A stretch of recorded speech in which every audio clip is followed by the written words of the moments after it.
이번 시간부터는 압수수색 검증 판례를 소개시켜드리는 그러한 시간을 갖도록 하겠습니다.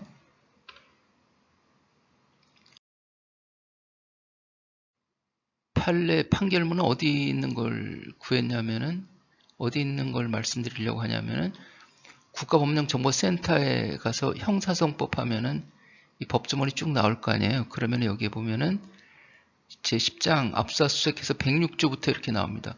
물론 이제 수사 부분은 215조 이렇게 나오겠죠. 해가지고 거기에 보면은 그 조문별로 보면 여기에 판자가 써 있어요. 판. 그래서 요거를 클릭하면은 이 조문별 판례가 나오죠. 그래서 그 조문별 판례 나와 있는 것들을 말씀을 드리려고 하는 거예요. 이렇게 이 부분을. 그런데 순서는 조문 순서가 아니라 최근에 선고된 순서, 최근에 그 선고된 그런 판례 순으로 말씀을 드리도록 하겠습니다. 그 첫 번째 시간에는 이제 그 압수수색 검증하는 그 절차 과정에 있어가지고 피의자라든지 변호인에게 그 참여 기회를 보장해야 된다. 그 다음에 압수를 했으면은 압수 목록을 교부해야 한다. 이게 당연한 거죠. 당연한 건데 이제 그런 것들이 잘 지켜지지 않아가지고 이렇게 이제 재판 선고가 이루어지기도 했습니다. 그래서 어떤 취지로 되어 있는지 그 판결문 판례 내용을 보도록 하겠습니다. 여기에 보면은 그 대법원에서 2022년 7월 28일 올해 그 선고한 거죠. 최근에 해서 2022도 2960 여기에 가지고 죄명은 성매매 알선 등이 되겠습니다. 그래서 이거 왜 성매매 알선 등에 대한 판례를 이야기하지 이렇게 생각하시기보다는 이 압수수색에 대한 절차에 대해서 나와 있는 거기 때문에 이것은 죄명하고 상관없이 식품위생법이라든지 아니면 산지관리법이라든지 그 대보법이라든지 전부 다 해당될 거 아니에요. 그래가지고 공통되는 거니까는 그래서 그 부분을 살펴보는 거예요. 해가지고 판결 요지를 보면은 구체적인 사건 내용보다는 이제 요지에 그 절차에 대한 어떤 것이 잘 됐고 잘못됐고 이런 것들이 지적사항이 나오니까 그러한 부분들을 살펴보려고 하는 거예요. 판결 요지에 보면은 압수의 대상이 되는 전자정보, 우리가 전자정보에 대해서 뭘 찾아보는 것은 압수 대상을 찾아보려고 하는 거겠죠. 그런데 거기에는 우리가 범죄 혐의와 관련돼 있지 않는, 증거와 관련돼 있지 않는 그러한 전자정보도 같이 이렇게 들어있는 경우가 대부분이겠죠. 그래가지고 그런 것들이 혼재된, 같이 있는 그러한 정보 저장 매체, 그러니까 USB라든지 하드디스크라든지 아니면 휴대폰이라든지 뭐 이런 게 되겠죠. 아니면 그 복제본, 그 내용들을 복제한 것을 그 압수수색한 수사기관 사무실로 옮겨가지고 이것을 탐색하거나 복제하거나 출력하는 경우에, 이런 경우에는 형사성법 219조 121조, 요거는 219조는 준용 규정이죠. 수사 부분에서 준용 규정, 법원 쪽에 있는 121조를 준용한다 이렇게 되어 있으니까는 그 규정하는, 여기서 121조는 뭐를 규정해 놨냐면은 피압수 수색 당사자, 피압수자 이렇게 해가지고 압수를 당하거나 수색을 당하는 사람, 이 사람들을 통칭해서 그냥 피압수자라고 이렇게 하는데, 그리고 변호인에게 참여의 기회를 보장해야 된다 이런 규정이 되어 있다는 거죠. 그리고 압수된 전자정보의 파일 명세가 특정된 압수 목록을 작성 교부해야 된다. 그리고 나서는 또 한편으로 범죄 혐의 사실과 무관한 전자정보의 임의적인 복제, 여기서 그렇지 않은 전자정보가 되겠죠. 이 무관한 전자정보의 임의적인 복제 등을 막기 위한 적절한 조치, 이것을 취하는 등 영장주의 원칙과 적법 절차를 준수해야 한다. 이렇게 범죄 혐의 사실과 무관한 전자정보의 임의적인 복제 등을 막기 위한 적절한 조치, 이것을 취하려면은 일반 수사관님들은 하기가 좀 어렵겠죠. 이것은 디지털 포렌식 전문 수사관님이 가서 이러한 조치를 취해야 되겠죠. 그렇지 않으면은 그 디지털 포렌식 전문 수사관님한테 사전에 이러한 어떤 조치를 취해야 되는지 이러한 부분들을 좀 확인을 하셔가지고 가서 조치를 취하시면 되겠죠. 이래가지고 영장주의 원칙과 적법 절차를 준수해야 한다 이렇게 되어 있습니다.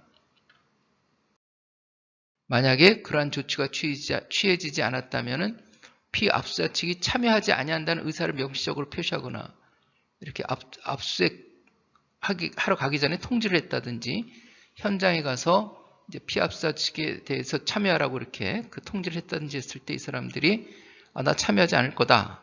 이런 식으로 알아서 해라. 이런 식으로 했다든지 그렇지 않으면 절차 위반 행위가 이루어진 과정의 성질과 내용 등에 비추어 피압수자 측의 절차 참여를 보장한 취지가 실질적으로 침해되었다고 볼 수 없을 정도에 해당한다는 등의 특별한 사정이 없는 이상 압수수색이 적법하다고 평가할 수 없고 비록 수사기관이 정보 저장 매체 또는 복제본에서 범죄 사실과 관련된 전자정보만을 복제 출력하였다고 하더라도 달리 볼 것은 아니다. 이렇게 해서 거기에서 범죄 혐의 사실과 관련된 전자정보도 있고 그러니까 압수대상 전자정보도 있고 그렇지 않은 전자정보도 있는데 그 중에 혐의 사실과 관련된 증거를 취득할 것만 그 증거로 사용할 것만 취득한 그 전자정보만 취득했다고 하더라도 달리 볼 것은 아니다. 이렇게 따라서 수사기관이 피압수자 측의 참여의 기회를 보장하거나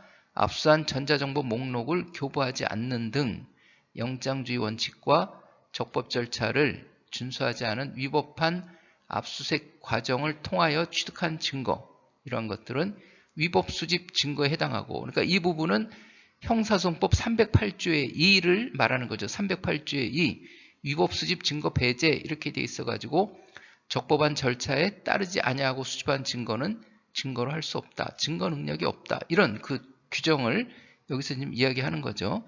사후 압수수색영장 법원으로부터 영장이 발부되었다거나 여기에서 이제 적법 절차를 지키지 않은 그 부분에 대해서 적법하게 만들기 위해서 사후 압수수색영장을 신청, 청구, 발부받았다고 하더라도 그렇게 하거나 아니면은 피고인이나 변호인이 이것을 법정에서 위법 수집 증거긴 하지만은 증거로 하겠습니다. 동의하겠습니다. 했다고 하더라도 그 위법성이 없어지는 건 아니다. 그러니까 위법성이 치유되는 것은 아니다. 결국에 증거 능력이 없다. 이런 취지죠. 그 참여의 기회를 보장하지 않거나 압수 목록을 교부하지 않았을 경우에는 이것은 위법성 어떻게 하든지 간에 그 위법한 거다. 증거 능력이 없다. 이런 취지의 그 판례 내용은 이런 취지다. 이렇게 말씀을 드립니다.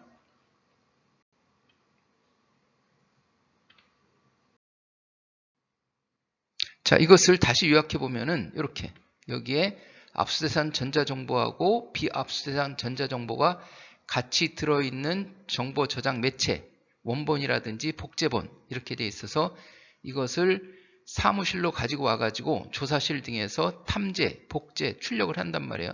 탐재, 복제, 출력을 하는 데 있어가지고 여기에서는 그럴 때에는 피압수자, 변호인 이 사람들에 대한 참여 기회를 보장해야 하고 그 다음에 파일 명세가 특정된 압수 목록을 작성해서 교부해야 돼요. 피압수자한테 교부해야 되고 그 다음에 한편으로는 무관한 전자정보가 임의적으로 복제되지 않도록 방지하는 그러한 조치를 취해야 된다. 이렇게 되어 있는데 여기에 있어서 한편으로는 압수대상 전자정보만 탐색, 복제, 출력했다고 하더라도 이것도 마찬가지예요. 압수대상 전자정보만 탐색, 복제, 출력했더라도 아니면은 비압수대상 전자정보를 출력한 것도 마찬가지고 복제 출력한 것도 마찬가지고 이렇게 해가지고 여기에서 이러한 과정에서 그 참여 기회가 보장되지 않았다든지 그 다음에 압수 목록을 작성 교부하지 않았다든지 그러면은 이것은 증거에 동의했더라도 법정에서 증거에 동의했더라도 아니면은 사후영장을 발부받았더라도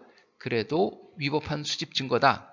그래가지고 증거 능력이 없다. 이러한 취지의 판례가 되겠습니다. 자, 그럼 이번 시간은 이것으로 마치도록 하겠습니다. 수고하셨습니다. 감사합니다.